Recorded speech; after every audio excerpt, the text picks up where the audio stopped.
This is a message to the citizens of the planet Earth. I am speaking to all races and creeds, to the people of all nations and religions. Our petty differences and disputes, they mean nothing now. We must unite under a common cause or face the prospect of annihilation. My name is Jamie Wallace, and I am a soldier in an intergalactic war, which our Earth-based governments have gone to extraordinary lengths to hide from the public. Well, I'm here to tell you the truth. Your leaders have been lying to you all for decades, and they are not keeping you safe. My story is one shared by countless thousands, an invisible army of tortured survivors thrust into a bloody war we never asked for, against an enemy we didn't know existed. But despite all the horrors I've been through, I am one of the lucky ones. After my abduction, I was thrown into the midst of a prisoner uprising, a rebellion which saved me from hideous torture and a violent death. But it was a case of out of the pot and into the fire, as I joined a mob of desperate prisoners and fought back against our alien captors, a monstrous and sadistic reptilian race known as the Astri. Our rebellion was successful as we fought and killed the entire ship's crew of Astri soldiers and torturers before taking control of the bridge. But victory came at a high price, as dozens of human and alien prisoners died during the battle, including our leaders, a long-suffering but philosophical human called Gideon, and his mysterious alien friend named Abel. Unfortunately, these two were the only ones who knew how to pilot the Astri ship, and so we survivors were left stranded in deep space, having transmitted a desperate SOS message we didn't think anyone would ever receive. The next few days were a time of fear and desperation, as we split the survivors into two groups, one of which tried in vain to operate the baffling Astri ship's controls, a task that proved to be impossible due to our limited understanding of their advanced technology. Meanwhile, the second group were tasked with exploring the huge Astri slave ship to find the food and water we needed to keep our band alive. Natasha and I were assigned to this second group. We'd first met during the madness of the uprising on board the slave ship. She'd saved my life, and we'd fought side by side, developing a close bond in the process. Natasha was a brave young woman, no doubt about it. She'd fought and survived against the odds, but Natasha had been the Astri's prisoner for several months before the rebellion, and had suffered unspeakable physical and psychological torture at their hands. The horrors she'd suffered through had changed Natasha. She'd developed a deep-seated hatred of the Astri, and wanted to see their entire race wiped out. I could understand where her anger came from, but it scared me to see how far she had fallen. Unfortunately, our exploration of the huge Astri transport ship only exacerbated her anger as well as my own, as we discovered yet more evidence of Astri atrocities. Within the dark, winding corridors and multiple torture chambers, we found many more victims, some human and others being members of various alien races. Some of those were already dead, strapped to metal gurneys, their rib cages cut open and internal organs removed. Natasha grimly told me how the Astri liked to perform unnecessary surgery upon their captives without using anesthetic. Other victims had been mutilated in equally horrific ways, their heads and limbs removed with surgical precision. Sometimes their dismembered corpses had been carefully stitched together in grotesque displays. Astri art is what Natasha called it. But worse still were the living victims, those on the edge of death who had been purposefully kept alive by the Astri to prolong their torture. We saw human beings who were barely recognizable as such, their bodies desecrated and mutilated in ways I could never have imagined. I witnessed heads severed from their bodies, the brains still functioning as eyes filled with madness scanned the room. They tried to scream but could not, as their tongues had been removed or their mouths stitched shut. But the Astri's ghoulish experiments didn't end there. As we explored deeper into the guts of the spaceship, Natasha and I bore witness to fresh horrors, abominations resulting from the enemy's twisted science. human bodies chopped up and stitched back together with those of alien species. These poor wretches clung to life, but had no understanding of what had been done to them, screaming in horror and unimaginable agony when we found them. We went from cell to cell, firing bullets into the heads of those who begged for death, the final relief from their tortuous existence. By the time it was over, we were both sickened, but also seething with anger. If I had a living Astri before me in that moment, I would have gladly inflicted torture and violence upon it, making it suffer as I sought vengeance on behalf of their many victims. We found sufficient supplies to keep our party alive, but although we had sufficient food and water, we had no idea how long the power and life support systems would last, and so every hour that passed was marked by an almost unbearable tension. But then, after several days adrift in deep space, we saw a needle-shaped ship appearing upon the monitors in the bridge, the control panels suddenly coming to life as the ship's sensors detected the incoming vessel. I vividly recall the look of cold terror in Natasha's eyes as we watched the smaller ship dock with ours. You must understand that we had no idea who was aboard the spaceship, and suspected it was an Astri vessel bringing an assault force to reclaim their property and punish us, the rebel hijackers. Natasha clutched a tight hold of her pistol, the fear behind her eyes replaced by a stern defiance as she turned to me to give her orders, a fiery intensity entering her voice as she spoke. If it's the Astri, we'll fight them to the last man. But promise me this, Jamie. If the bastards are going to overwhelm us, just put a bullet in my head. I'm not going back to the cages. Never again. I looked into her intense eyes and knew that she meant it, and frankly, I couldn't blame her. I made no effort to talk Natasha out of her desperate plan, instead merely nodding my head in the affirmative. Within minutes, we'd mobilized all of our ramshackle army, hastily building barricades in the docking bay and arming ourselves with salvaged Astri weapons as we waited for the interlopers to come. I felt a rush of adrenaline as the mystery ship docked with a heavy metallic clunk. Moments later, and the airlock was sealed before the shutter door slowly slid open. I kept my finger poised on the trigger, ready for whatever horror emerged from the other side. I think we all expected a squad of Astri shock troopers to burst through the breach. I'm just relieved that no one got trigger happy and opened fire prematurely, because the single being that emerged from the airlock was not an Astri, far from it. The figure that stepped out was not a human, but nor was it a red-scaled reptilian, which would have marked it out as an enemy. The being was humanoid, tall, slim, and standing about 7 foot tall. His skin was pale and entirely hairless, although he wore dark robes to cover his elongated body. His egg-shaped head held 2 large and dark eyes, which surveyed us all with fearless curiosity. When his slit mouth opened, he spoke to us in a song-like voice, and somehow we all understood his words without the need for a translator. "Citizens of Earth, I come in peace," he said, whilst raising his 4-fingered hands in a passive gesture. "My name is Uriel, and I am a representative of the Galactic Confederation. I am unarmed and come to you as a friend." Natasha and I glanced at each other, sharing a look as we considered our next action. It was possible that this was a trick, but I didn't believe so. The being before us appeared peaceful and genuine, as so I decided to trust him. Slowly and carefully, I lowered my weapon before ordering my comrades to do the same.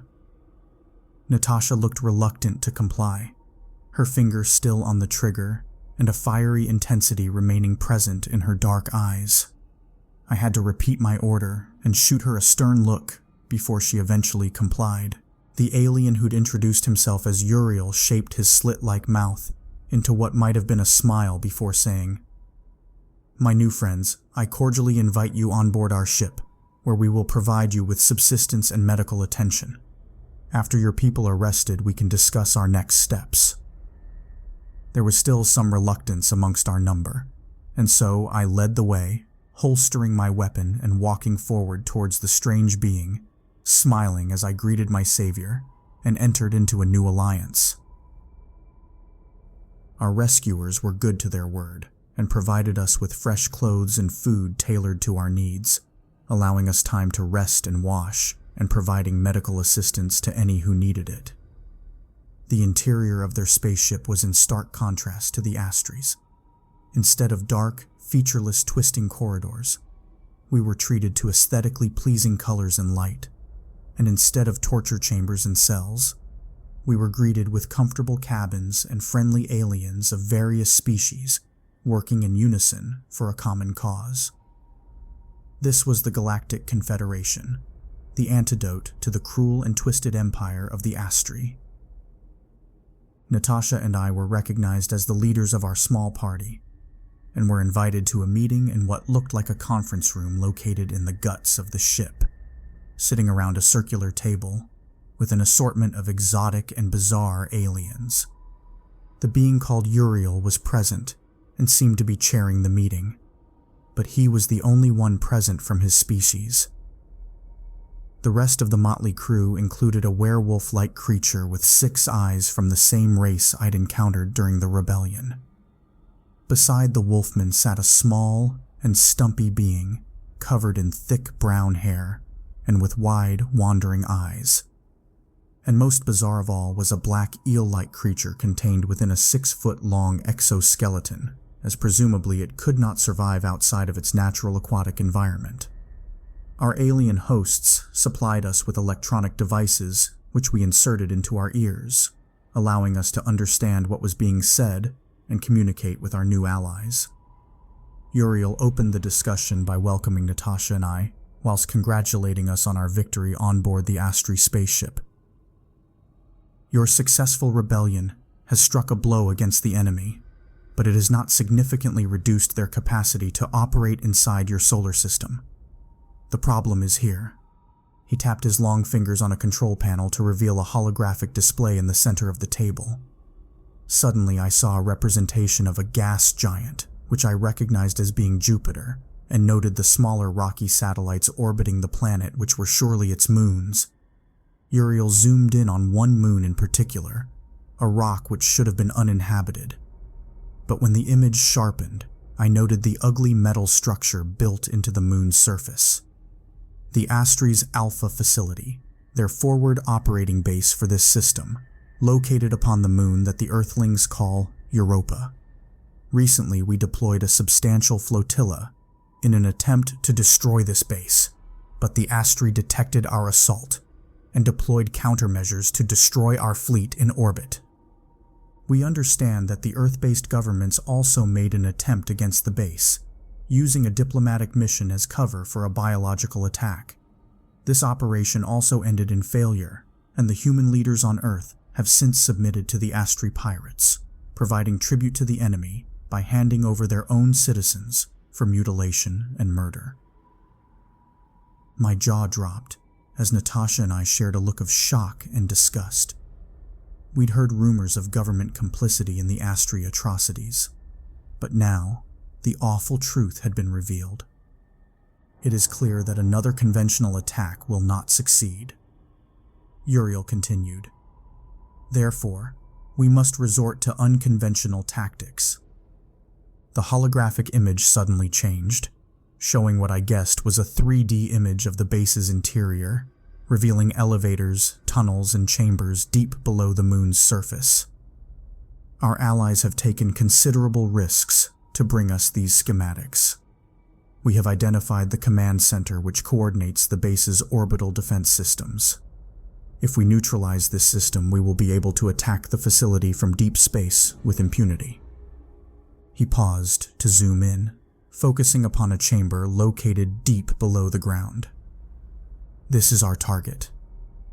It cannot be hit from orbit, but we have a secret weapon which the Astri cannot defend against: teleportation. The image showed a group suddenly materialize deep inside of the base and behind enemy lines. We can insert a small assault team here and neutralize the Astri defenses, allowing us to carry out our final assault. I was just about following the briefing. Talk of teleportation and orbital assault were clearly beyond my understanding, but the basic strategy the alien had described seemed sound. I still had one question, however. "That all sounds good on paper, but why do you need us?" I asked. Uriel smiled through his slit-like mouth before answering. "Our assault team will be greatly outnumbered once we teleport into the facility. We have the element of surprise on our side, but our projections predict this will not be sufficient. Therefore, we need a distraction to divert Astri forces away from the control room. The vast majority of the prisoners held in the base are human. You both have already led a successful prisoner rebellion and can do so again. We're asking you to set your people free so they can join the fight and defeat our mutual enemy." The alien paused before continuing. "I realize we're asking a lot of you, given all you've already suffered." He didn't even get a chance to finish his sentence before Natasha interjected. "We'll do it," she said firmly. I glanced across at my companion in shock, astonished that she'd committed us both to this dangerous mission without even consulting me. But deep down I knew she was right. We were the only ones who could carry out this part of the operation, and we had to go in to save our fellow humans. We were soldiers in this war now, and there was no turning back. During the next few days, Natasha and I were subjected to intensive training in preparation for the attack. We weren't exactly novices since I was a combat veteran, and Natasha had survived months of abuse in the Astri torture chambers. Nevertheless, we had to learn to use advanced Confederation weapons and how to fight effectively against Astri warriors. This was done through the use of full immersion VR technology, which literally placed us in a replica of the Astri's moon base, where we had the opportunity to fight scarily realistic digital representations of enemy warriors. It was after one particularly intense and draining training session when Uriel came to see me, addressing me as I was removing my headset and equipment. "How is your training progressing?" the alien asked, his large dark eyes focused upon me with a curious intensity. "Good," I repeated, not really knowing what more I could say. "The attack will commence tomorrow," Uriel said suddenly. "Our assessments show you are as ready as possible for combat. Unfortunately, there is no effective way to prepare you for teleportation. It is not a pleasant process, but I can assure you that the necessary safety protocols are in place." I gulped in dismay, feeling a cold terror run through me as I considered the alien's words, but I maintained my tough front, replying with typical bravado. "Well, I'm looking forward to killing a lot of Astri." Uriel produced what I believed was a frown before he asked his next question. "You have hatred for the enemy?" "Of course," I shot back in surprise. "Didn't you see what they did to the prisoners?" "Yes, indeed," Uriel replied. "We have documented the atrocities committed as evidence against the Astri Empire. Sadly, these are scenes we have witnessed all across the galaxy as we take the fight to the enemy." "They're animals," I cried. "Worse than animals. Violence is the only language they understand."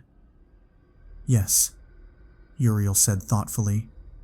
"You were the Astri's prisoner for only a short space of time, isn't that right? Your female companion suffered worse at their hands." I thought of Natasha, and the anger rose up inside of me. "You can say that again. They tortured her for months, murdered her friends. You would understand if you'd suffered what she had." For the first time, I noticed a glimmer of emotion in the alien's eyes before he answered. "The Astri killed my entire family. They executed them one by one and made me watch." My jaw dropped. I was astonished by Uriel's admission and couldn't find the words to respond. "Our enemy has carried out many heinous acts, and it is easy to succumb to blind hatred as we fight back against them. But have you ever considered the Astri perspective? What the hell do you mean? I shot back in dismay. You want me to feel empathy for these bloodthirsty psychopaths? In order to effectively fight the enemy, we must first understand them. Uriel said calmly, "We have learnt much from the few Astri prisoners that have fallen into our hands.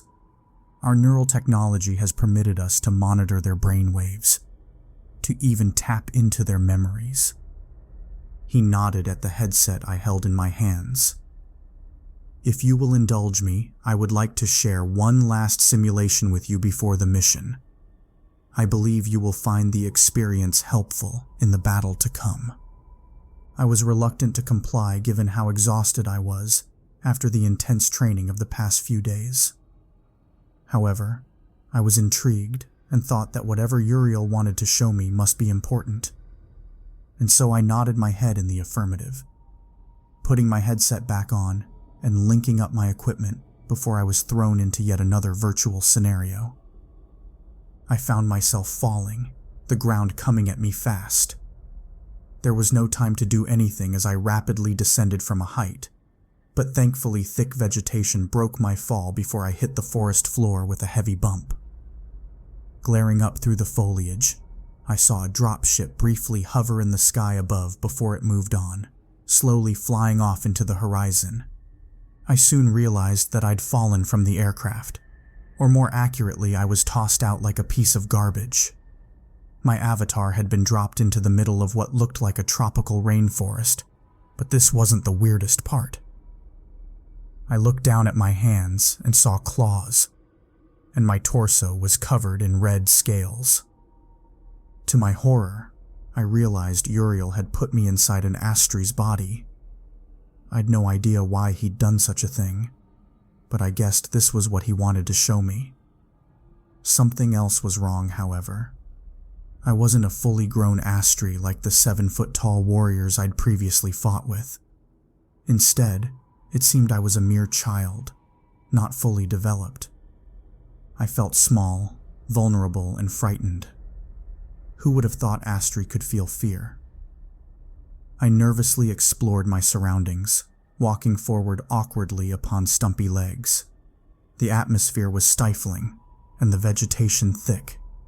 I heard the harsh buzzing of what I assumed were insects and used my claws to cut through the foliage. It seemed like I was deep in a jungle, but the plants and trees were strange and unfamiliar to me, multicolored and potentially deadly. My progress was slow, but finally I fought my way out to a clearing.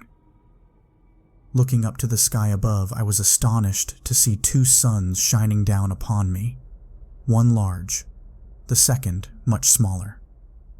I realized then that I wasn't on Earth, but instead on an alien planet. I wondered whether this was the Astri homeworld, recalling how they had once lived in a jungle-type environment. I didn't have much time to ponder this, however, as my attention was drawn by movement close to the tree line. I turned around, instinctively on edge, as my instincts told me I was in danger. However, I lowered my guard when I saw another Astri child just like me, a red-scaled reptilian with fear in his eyes as he nervously emerged into the clearing. For a moment I thought I'd found a friend, but then I saw the crude spear in his claws, a homemade weapon fashioned from a tree branch with a sharpened end. The Astri youth roared before he charged me, quickly closing the gap as he came at me with his spear. I reacted on instinct, discovering that my alien avatar had physical attributes well beyond my own. Waiting to the last possible moment, I ducked and avoided my enemy's thrust, simultaneously slashing out with the large claw on my right foot. I sliced the Astri across his arm, making the youth squeal in pain, his dark blood falling on the grass below. The other Astri glared back at me, pain and anger in its yellow eyes, as it prepared to launch a second attack. But suddenly, all hell broke loose as the ground we stood upon began to shake violently before it collapsed completely, throwing me off my feet. As I lay helpless on the grass, I witnessed a hole emerge in the ground in front of me, and watched as a huge creature emerged from its subterranean lair. I recoiled in horror at the sight of the monster, a huge spider-like being with a sharp stinger attached to its mighty tail. I crawled backwards in a frantic attempt to escape, but thankfully, I wasn't the beast's target. Instead, the predator went for the other Astri, striking him before he had a chance to react and burying its stinger deep into his back. I watched in impotent horror as the young Astri screamed and was dragged down into the hole by the monster, still alive and facing what could only be a horrific fate. I didn't wait around for the beast to come back for seconds, however. Soon, getting up on my clawed feet and running as fast as my stumpy legs would carry me, heading for what I naively thought was the safety of the forest. I don't know how long I ran for, but I was exhausted and utterly lost by the time I finally stopped, now finding myself deep in the alien jungle. I looked around and saw a ravine leading down to a narrow river, and heard war cries and the sounds of pitched battle. I should have run but confessed that I was curious, electing to climb down into the ravine to get a closer look. There I found a scene of bloody anarchy, as a dozen or more Astri youngsters fought one another with claws and improvised weapons, stabbing, biting, and tearing as they went for the kill. I noted how all were roughly the same age and size as my avatar. They were also a mix of males and females. Don't ask me how I could tell the difference, but somehow I could. Both sexes were just as vicious as the other, however, fighting for their lives as they spilt the blood of their compatriots across the forest floor. I stood in shocked awe for a time as I watched the bloodbath play out, but I was brought back to reality when a female Astri jumped me from behind, knocking me off my feet. A brutal struggle ensued as she viciously tore at me with her claws and teeth. I felt the pain of each blow and responded in kind, biting deep into her exposed throat, the metallic taste of blood filling my mouth as my fangs bit down into tough flesh. Once I withdrew my teeth, I saw the female Astri slowly bleeding to death on the ground, a fatal bite wound in her throat. Stunned and in shock, I staggered away from the battle and towards a small watering hole running off from the stream, an apparently calm body of water where I hoped to find some respite. I approached the shoreline with the intention of drinking and washing my wounds, but my instincts failed me, and I didn't see the dark shape below the waterline until it was too late. In an instant, a new horror emerged from the water, grabbing me in its mighty jaws before I could react. Suddenly, I was under the surface, teeth biting deep into my torso as my lungs filled with water. I felt the immense pain and thought the beast would rip me in half.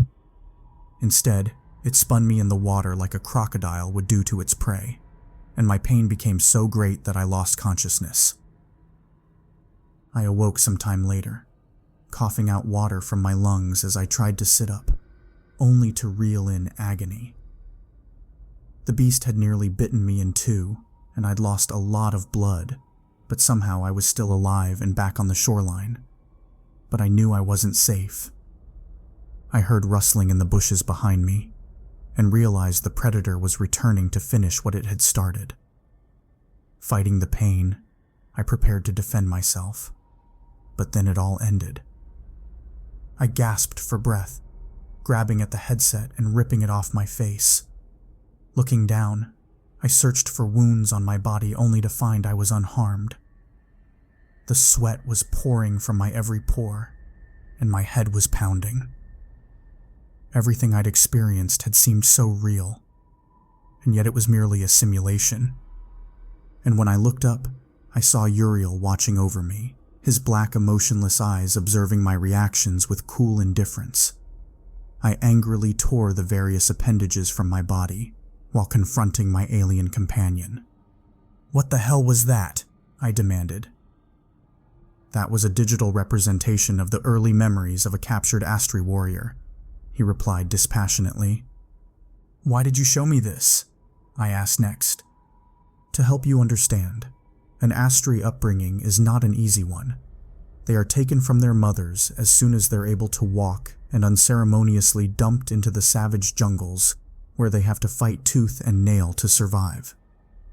They are not permitted to return to civilization until they have killed a fellow Astri youth. Only 20–30% of Astri children live through this brutal initiation, and this is only the beginning of their induction into a world of pitiless, never-ending violence. My God, astonished by the brutal realities of Astri society. Please remember this experience when you go into battle, Uriel continued. The Astri may well be monsters, but they are also products of their environment. We cannot let hate consume us. Otherwise, we are no better than they are. I nodded my head thoughtfully, finally understanding the message Uriel had so bluntly delivered. The alien had given me much to think about, but my focus had to be on surviving the coming fight. I can't even begin to understand the technology used to teleport our team into the enemy base. All I can say is that the process was horrific and isn't something I ever want to experience again. One moment I was standing in my combat gear and holding my rifle on board the Confederation ship, and suddenly I was engulfed by an all-encompassing light, temporarily blinding me and burning my skin. But the light and heat didn't just surround me. It entered me, creeping through my pores and deconstructing my fragile body from the inside out. I screamed in absolute terror as it felt like my flesh was being shredded into a million pieces. For a moment, everything went black, and it was the most terrifying feeling in the universe. Because for a time, my consciousness existed, but my physical body didn't. I was trapped in the nothingness between point A and point B, and for a chilling moment I believed I could be stuck in this hellish limbo forever. But thankfully, this didn't happen.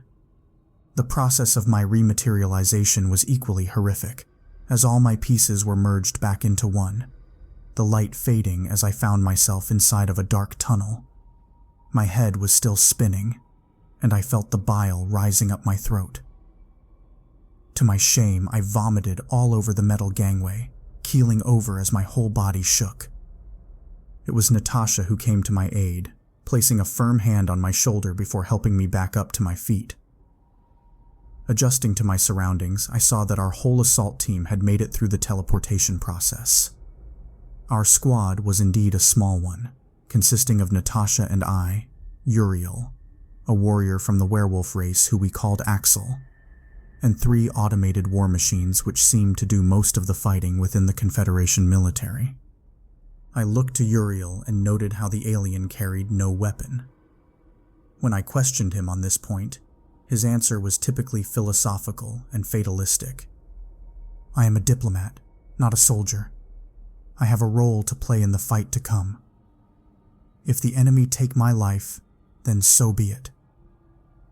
Our party was split into 2, with Uriel leading the group heading for the subterranean control room, while Natasha and I followed a single aerial war machine, which led us through the twisting tunnels and towards our objective. I looked to Natasha as we ran, noting the dark look behind her eyes, and knowing she wanted to inflict brutal vengeance upon the Astri enemy. I saw the hatred in her heart, and it terrified me. We eventually reached the end of the final corridor and waited while our robotic drone forced the door open, revealing a vast chamber on the far side. I was hit by a familiar stench of unwashed bodies and slow, creeping death. We slowly crept into the chamber, looking up at the masses of human prisoners contained within cages, stacked up to the ceiling high above. We stayed in the shadows, praying that we wouldn't be detected before our task was completed. The hovering war machine made its way to a control station, where it began the process of disabling the security system and releasing the prisoners, while meanwhile Natasha and I kept a lookout. The attack came like a bolt out of the blue. the Astriguard leaping out at us with a blind fury in its cruel yellow eyes. Advertisements. He went for Natasha first, thrashing out and knocking her off her feet before she had a chance to shoot. A moment later, the Astri stood over Natasha with its war spear poised against her throat. I reacted on pure instinct, aiming my gun and pulling the trigger. A barrage of needle-like rounds tore through the red-scaled Astri, almost cutting it into two and throwing its body backwards. I charged forward, reaching out to pull Natasha up. "Are you okay?" I exclaimed with concern. "I'm fine," she replied firmly. "But those bastards will have heard the gunshots. We're running out of time." As if on cue, sirens started to blare and red lights flashed.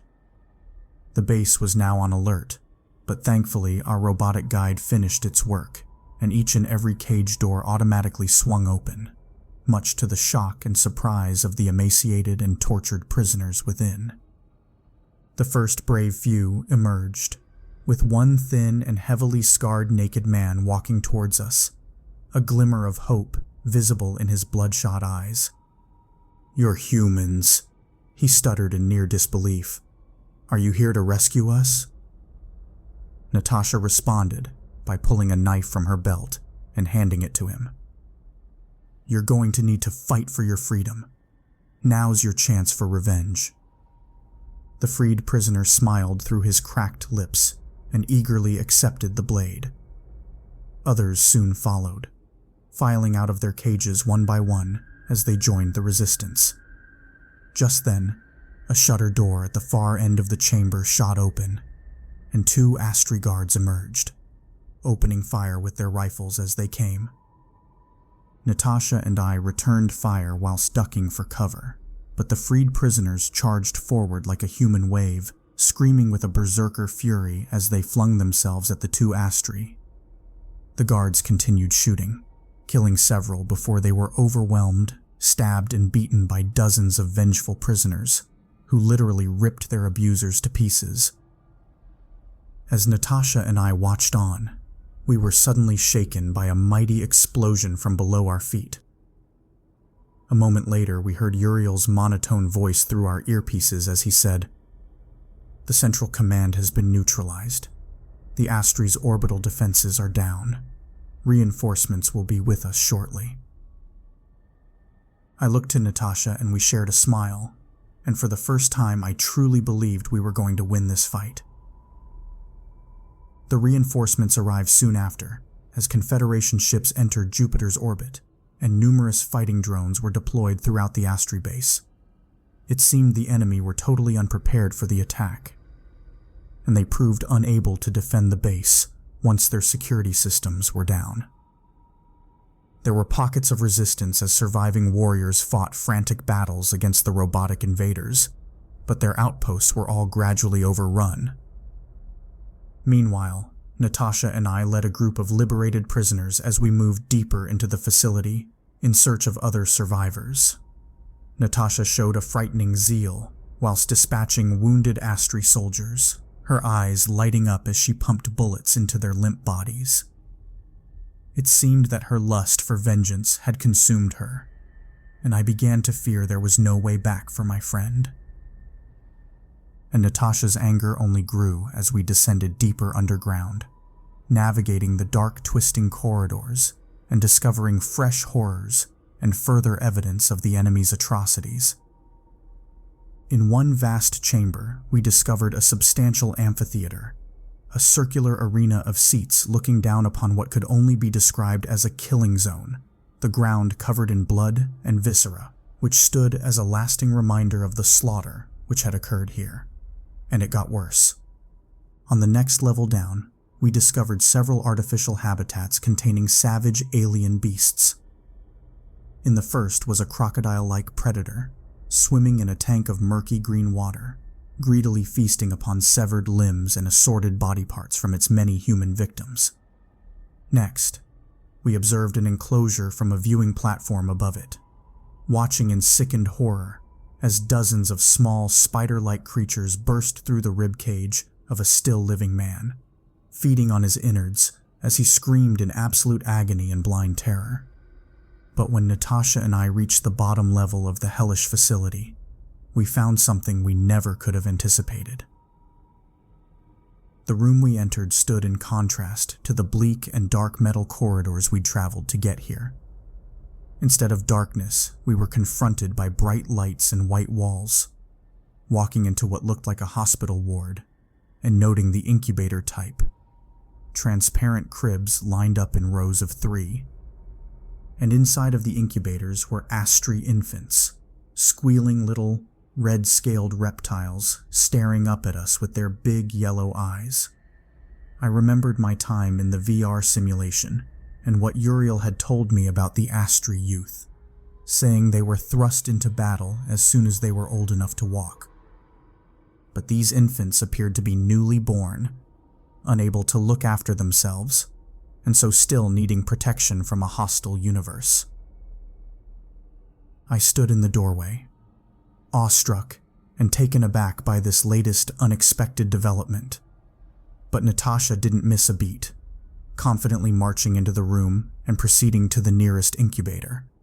Before I got a chance to stop her, the woman lifted her gun and fired a single round, the bullet smashing through the transparent covering and exploding inside the infant's head, killing it instantly in a horrific and bloody manner.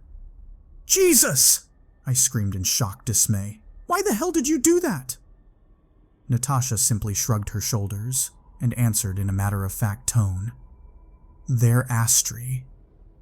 Our enemy." "But they're only babies," I protested. "They're harmless." "They may be babies now, but they'll grow up to be cold-blooded murderers." Natasha shot back. "I won't allow that to happen." She moved on to the next crib, raising her gun once again. I heard the high-pitched screams of the Astri infants and couldn't bear it. As I remembered my time in the simulation, I realized that the Astri weren't born evil. They were made into monsters, and these children could not be blamed for the sins of their fathers. I slowly raised my own gun, aiming at my companion as I spoke firmly. "Don't do it, Natasha. Put your gun down and walk away." I saw the hurt in her eyes as she glared at me, and I heard the raw anger in her voice as she spoke. "You damn traitor. It's either them or us. Don't you understand? This is a war of extermination." I doubled down, tightening my grip on the gun as I repeated my order. "Put the gun down, Natasha!" "Fuck you!" she screamed back. A second later she fired, killing a second Astri infant, and in an instant she swung around, and I knew I was her next target. I acted on pure instinct, pulling the trigger and feeling the kickback as it fired. The round tore through Natasha's chest, propelling her body backwards. I ran forward, reaching out to catch her as she fell, but it was already too late. The spark disappeared from Natasha's eyes, and her life force was extinguished. I cradled my comrade's dead body in my arms and was near maddened by the screaming of Astri babies as the tears rolled down my cheeks. And when I looked up, I saw the alien Uriel standing in the doorway, a hint of sympathy now apparent in his large black eyes as he observed the bloody scene. He didn't utter a word to me. What was there left to say? The battle was over, but had the heavy price we'd paid for victory been worth it? That's the question I continue to ask myself as I record this message for broadcast.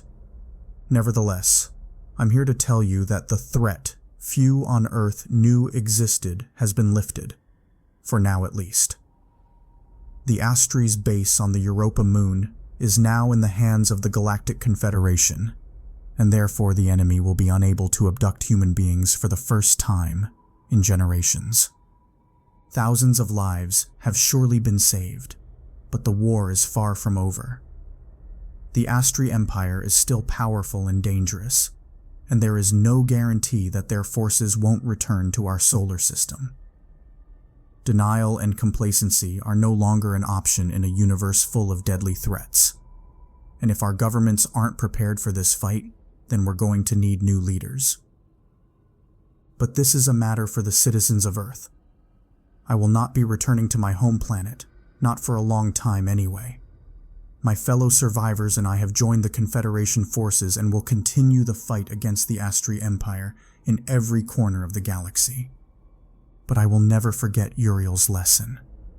We will not lower ourselves to their level, and will never lose our humanity. There will be no victory parades for our unknown army, not statues or commemorations. But to those listening, please remember us and know that we are fighting and dying for your freedom.